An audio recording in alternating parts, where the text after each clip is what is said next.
na kutabiria kwa jina la Yesu, kila sauti inayokunenea, sauti ya kushindwa, sauti ya kurudi nyuma, sauti ya kukaa mahali pamoja, sauti ya magonjwa, sauti ya umasikini, naiteketeza na moto wa Roho Mtakatifu, na ninakutabiria, pokea ufufuo wa Yesu Kristo.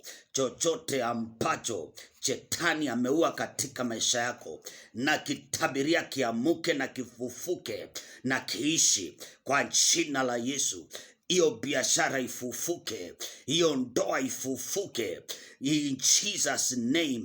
Ninakutabiria utaishi kwa jina la Yesu. Ninakutabiria utaona wema kwa jina la Yesu. Nakutabiria utakuwa kichwa na sio mkia kwa jina la Yesu. Pokea nguvu za ufufuo kwa jina la Yesu. Amen.